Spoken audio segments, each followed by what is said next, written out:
সুপ্রিয়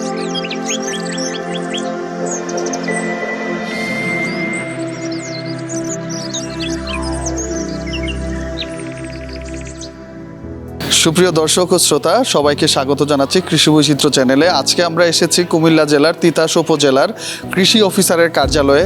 আমরা আজকে জানবো যে এই তিতাসের সকল কৃষি আবাদ নিয়ে এবং ফলের বাগান নিয়ে। তো আমাদের সাথেই থাকুন, আমরা আজকে তুলে ধরবো তিতাসের কৃষির উপরে সকল কিছু।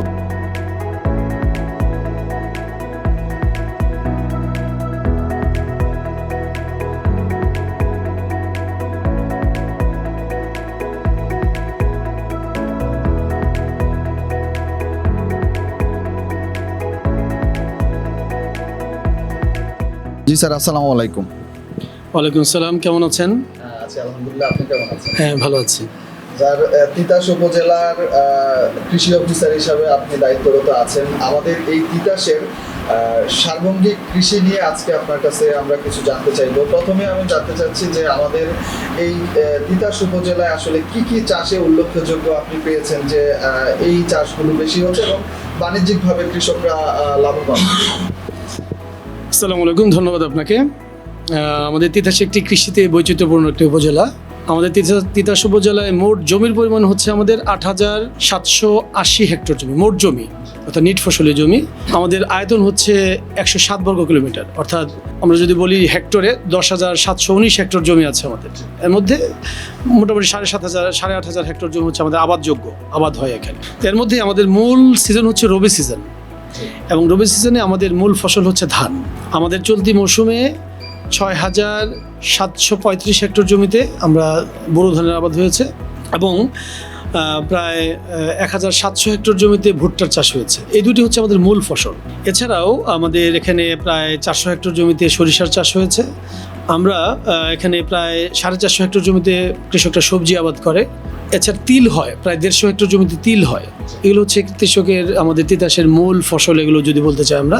এছাড়াও যদি বাণিজ্যিকভাবে লাভবানের কথা বলেন, কৃষকরা এখানে বাদাম করে থাকে। তারপরে শীতকালীন যে সমস্ত সবজিগুলো আছে, মিষ্টি কুমড়া, এবং ওইচারচর গ্রামের একজন কৃষক আছে, সে ভালো বাঙ্গি আবাদ করে, আগাম বাঙ্গি আবাদ করে। এটা অনেক প্রতিবেদনও হয়েছে। ভালো একজন আমাদের কৃষক আছে, বাঙ্গি আবাদ করে।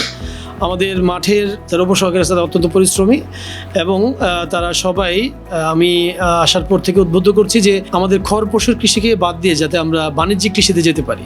সেক্ষেত্রে ফল বাগান স্থাপন কিংবা নতুন কোনো ফসল ইন্ট্রোডিউসিং, সেটা আমরা চেষ্টা করে যাচ্ছি। চলতি বছরে আমরা প্রথমবারের মতো এই তিতাসে আমরা সয়াবিনের আবাদ করেছি। আমাদের 5টি প্রদর্শনী আমরা দিয়েছি 5টি ইউনিয়নে, এবং বেশিরভাগ প্রদর্শনী চমৎকার হয়েছে। তো আমরা দেখতে যাচ্ছি যে পরীক্ষামূলক যে এখানে সয়াবিনের আবাদটাও কিন্তু সম্ভাবনাময়। আর যেহেতু এখানে বর্ষাকাল থাকে, বর্ষাকালে একটু নিচু জমি হওয়ার কারণে ফসল হতে চায় না।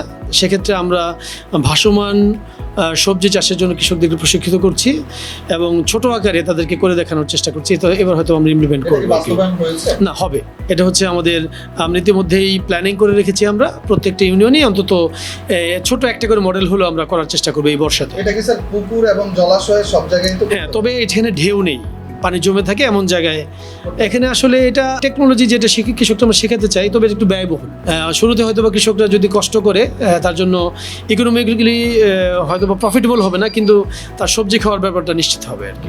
আর আমাদের বিভিন্ন ইউনিয়ন ইতিমধ্যে ছোট ছোট ফল বাগান গড়ে উঠছে। যেমন আমাদের জগৎপুর ইউনিয়নে একটি কাঁঠাল বাগান হয়েছে সুন্দর, বাণিজ্যিকভাবেই উনি চেষ্টা করছেন। সেখানে প্রায় 12 মাসে একটি কাঁঠালের বাগান হয়েছে, প্রায় 700 গাছ ইতিমধ্যে ফল আসতে শুরু করেছে। আমাদের নারান্দা ইউনিয়নে একটি ভালো পেয়ারা বাগান আছে। তারপরে বিটিকান্দিতে ড্রাগন ফলের বাগান আছে। আমাদের বলরামপুরে এবং অন্যান্য ইউনিয়নে কিছু কিছু মালটার বাগান আছে।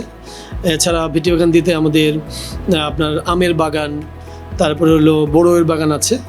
তো আমরা কৃষকদেরকে পাশে থেকে তাদেরকে টেকনিক্যাল সাপোর্টগুলো দেওয়ার চেষ্টা করছি। আর কৃষি অফিস থেকে আমরা আসলে সার্বক্ষণিক আমাদের মূল কাজ যেটা, কৃষক ভাইদেরকে তাদের ফসল আবাদের টেকনোলজি শেখানো, আধুনিক প্রযুক্তি শেখানো, সেটা আমাদের চেষ্টা অব্যাহত আছে। কৃষকদের সার্বক্ষণিক পরামর্শ আমরা দিয়ে যাচ্ছে। তো এখানে আমাদের একটি লিমিটেশন হচ্ছে, আমাদের ব্লক হচ্ছে 27টি, কিন্তু আমাদের লোকবল একটু সংকট রয়েছে। আমাদের মাত্র 10 জন কর্মকর্তা রয়েছে। সুতরাং অন্যান্য নিয়োগ হলে আমরা আরও বেশি সেবা দিতে পারবো।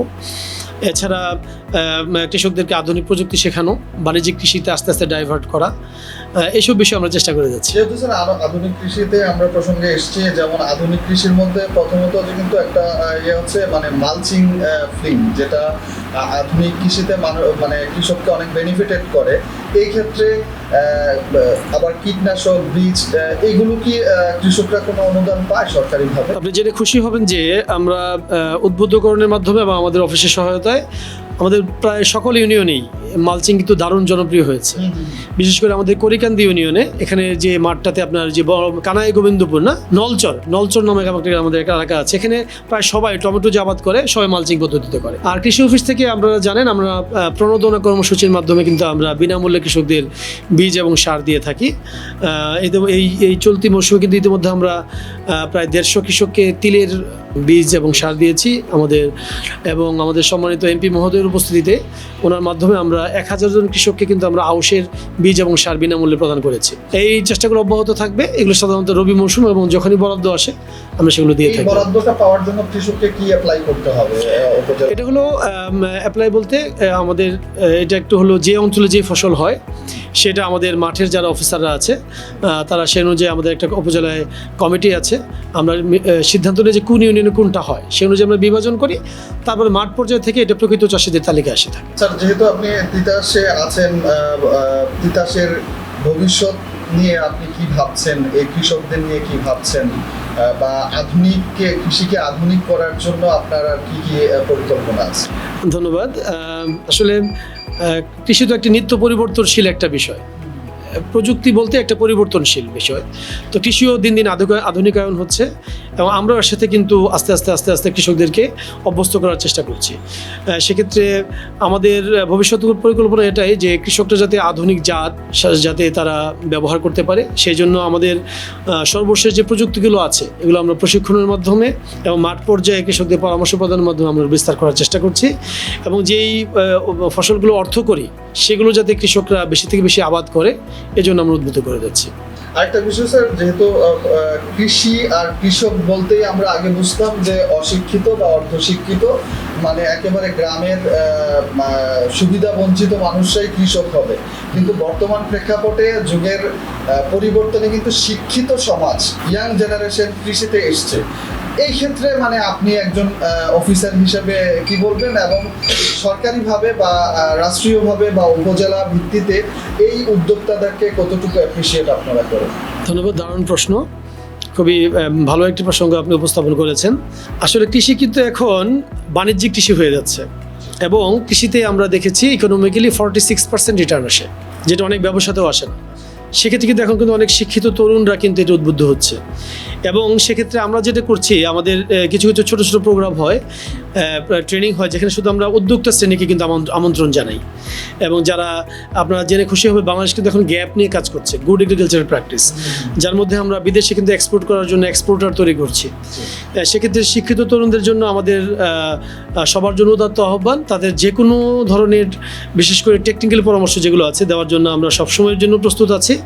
আমরা তাদের পাশে আছি, আমাদের লিমিটেশন আছে, তারপর আমরা তাদের পাশে আছি প্রশিক্ষণের মাধ্যমে হোক, এবং যদি কোনো উপকরণ সহায়তা দেওয়ার আমাদের সুযোগ থাকে, ছোট যন্ত্রপাতি হোক, একটা বাগান করে দেওয়া হোক, সরকারের বরাদ্দ সাপেক্ষে আমরা অবশ্যই তাদের পাশে থাকবো। এবং যাতে ভবিষ্যতে করে আমাদের দেশ আমদানি নির্ভরতা এড়িয়ে যাতে আমরা রপ্তানিমুখী কৃষি করতে পারি, সেক্ষেত্রে আমাদের সহযোগিতা অব্যাহত থাকবে। আরেকটা বিষয় স্যার, শেষ প্রশ্ন, সেটা হচ্ছে উপজেলা পর্যায়ে কিন্তু আমরা আগে দেখেছি বৃক্ষ মেলা হয়, হ্যাঁ, বা বৃক্ষ মেলা হতো, বা যদি বলি যে কৃষি প্রদর্শনী, এটার কি কোনো পদক্ষেপ আছে উপজেলা ভিত্তিতে? একসময় আমাদের দেশে বৃক্ষ মেলা হতো, কৃষি বিভাগ এবং বন বিভাগের ও জেলা পর্যায়ে এখনো হয়, সেটা এখন জেলা পর্যায়ে চালু আছে। উপজেলা পর্যায়ে কয়েক বছর যাবত সেটা আপাতত মনে হয় স্থগিত রয়েছে, তবে আশা করছি যে ভবিষ্যতে আরও হবে। এবং আপনারা জানেন ইতিমধ্যে বর্তমান সরকার কিন্তু ঘোষণা দিয়েছে প্রায় 5 কোটি চারা গাছ লাগাবে। তো আমরা আশা করছি এই বছর থেকে হয়তোবা বৃক্ষমেলা হোক বা না হোক, চারা লাগানোর একটা দারুণ কর্মসূচি হয়তোবা সামনে আসতেছে। আমার যে প্রশ্নটা ছিল সেটা হচ্ছে মানে কৃষি প্রদর্শনী, এই যে আধুনিকায়ন, এগুলা কৃষকদেরকে একটু প্রদর্শনীর মাধ্যমে প্রদর্শন করা, এরকম জি আমাদের উপজেলায় আমাদের বিভিন্ন প্রদর্শনীর মাধ্যমে কিন্তু আমরা কৃষকদেরকে আধুনিক জাতের সম্বন্ধে আমরা কিন্তু হাতে কলমে তাদেরকে প্রশিক্ষণ দিয়ে থাকি এবং তাদেরকে কিন্তু আমরা উপকরণ সহায়তা দিয়ে থাকি, বীজ, সার, প্রয়োজনীয় আর্থিক সহযোগিতা যেটা তাদের সামনে থাকে। কোনো এরকম প্রোগ্রাম আছে? হ্যাঁ, এগুলো চলমান রয়েছে। যারা আগ্রহী কৃষক, ভালো কৃষক, সেক্ষেত্রে আমাদের কিছু বিষয় থাকে যেগুলো হলো, যেটা প্রদর্শনী, কৃষকের খুব একটু আধুনিক মন মানসিকতা সম্পন্ন, আমাদের পরামর্শগুলো মেনে চলার মতো অনেক কৃষক থাকে, বিভিন্ন ধরনের কৃষক থাকে।